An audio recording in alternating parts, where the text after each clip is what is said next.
lição de hoje, vamos começar nosso estudo do livro de Gênesis, examinando o que Deus nos diz sobre a criação.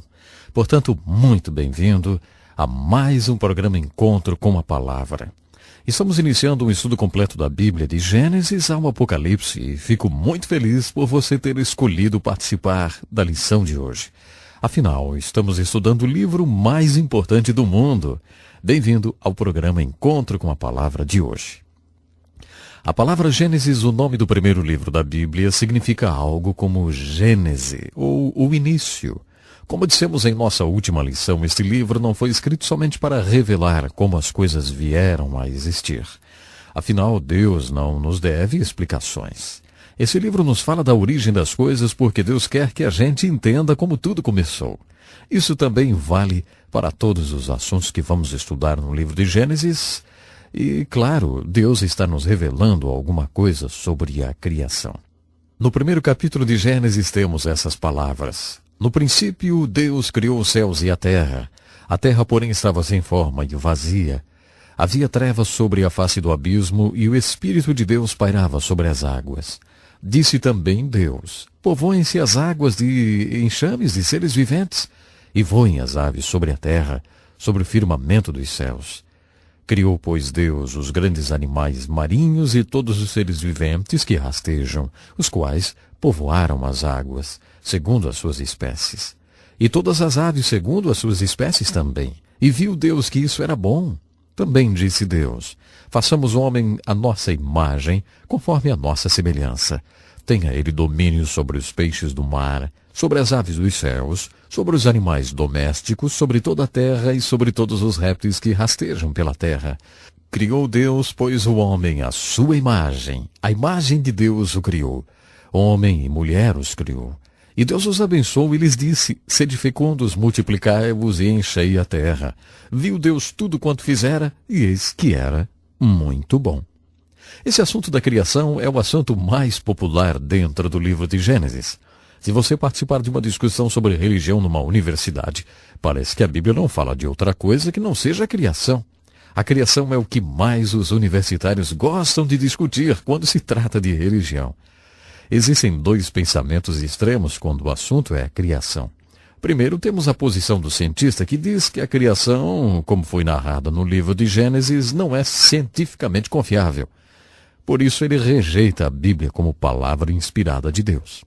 A outra posição, que é o oposto da primeira, é a do crente conservador, que aborda o assunto com uma outra pergunta. A ciência é biblicamente confiável? E dizem mais: a Bíblia não está sujeita a julgamento. A ciência é que está. A questão aqui não é se a Bíblia é científica, mas sim se a ciência é bíblica. Esta é a questão. A Bíblia e a ciência são compatíveis quando a Bíblia aborda um assunto como a criação? Esta é a verdadeira questão aqui, e é uma questão muito popular. Precisamos colocar algumas coisas em perspectiva agora. Primeiramente, se você pensar em termos de ciência e em como um cientista é, se você pensar sobre os métodos do cientista como ele próprio os define, você pode chegar a algumas conclusões. Você vai acabar chegando a essa pergunta: será possível um cientista crer em Deus e continuar sendo um cientista? Baseado na maneira com que os cientistas definem por conta própria os parâmetros dos métodos da ciência, nós temos aqui uma questão interessante. Com certeza, um cientista pode ser teísta.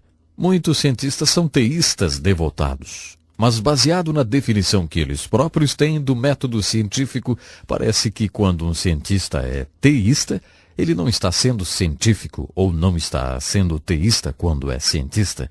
Teísta é aquele que acredita em Deus.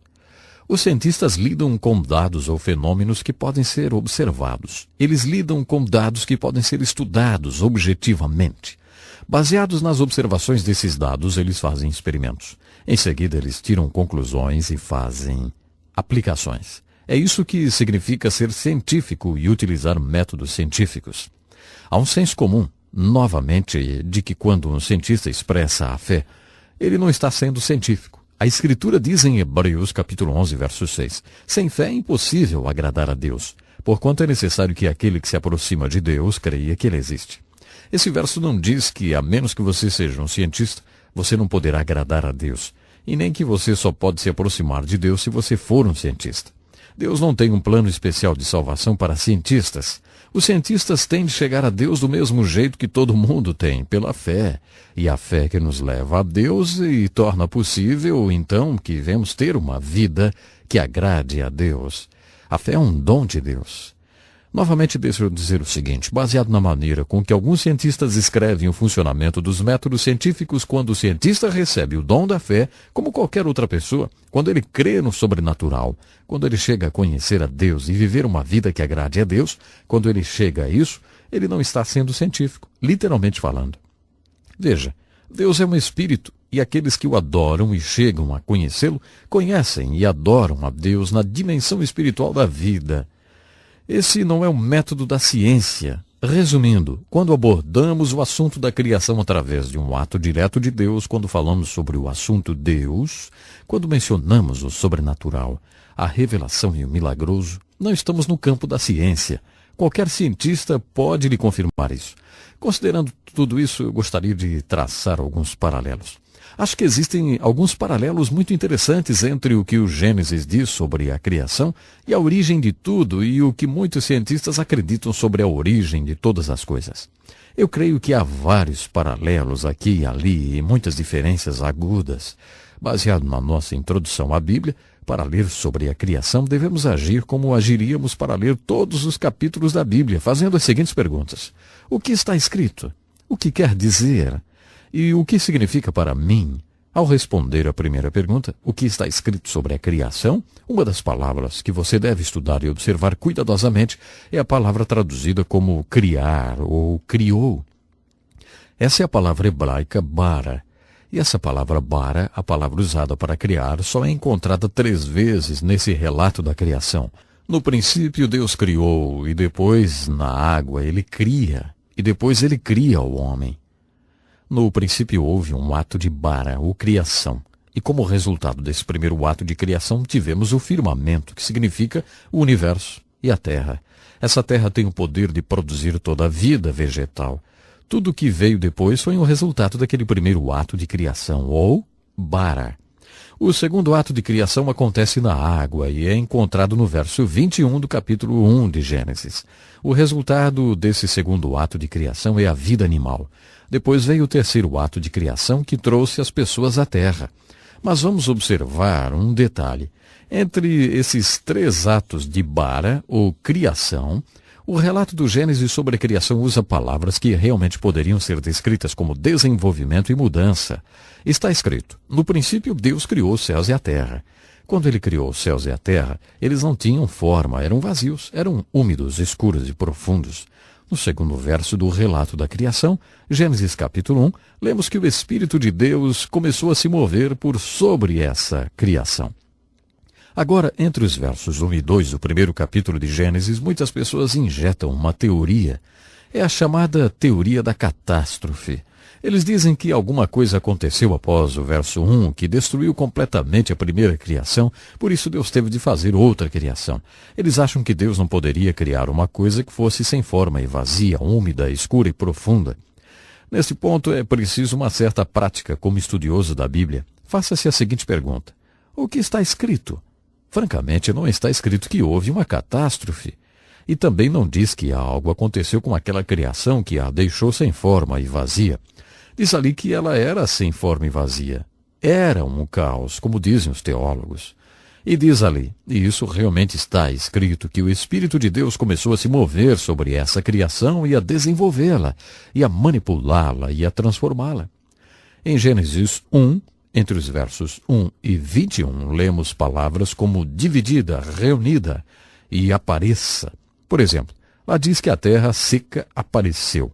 A terra seca não foi criada quando ela apareceu. Ela foi criada no princípio e aparentemente estava debaixo d'água.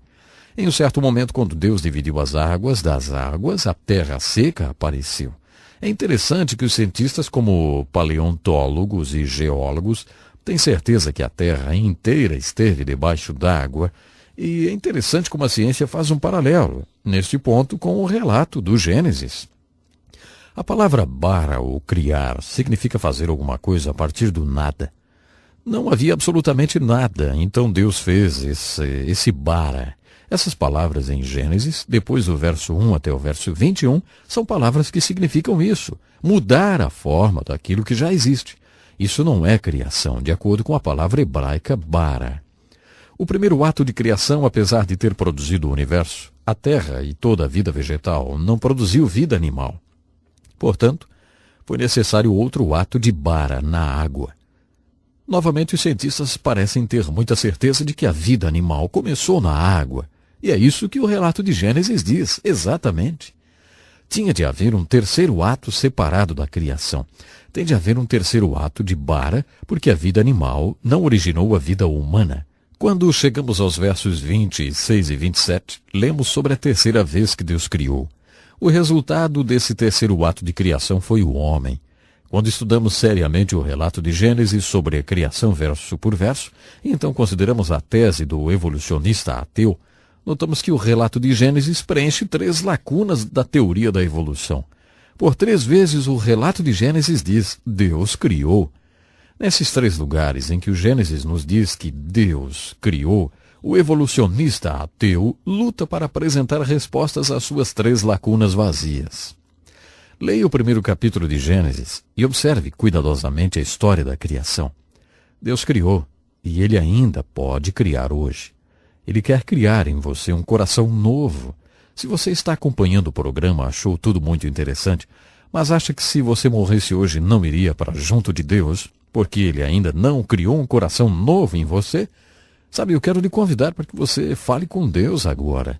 Diga comigo, Deus, eu sei que eu preciso do teu poder de criação na minha vida.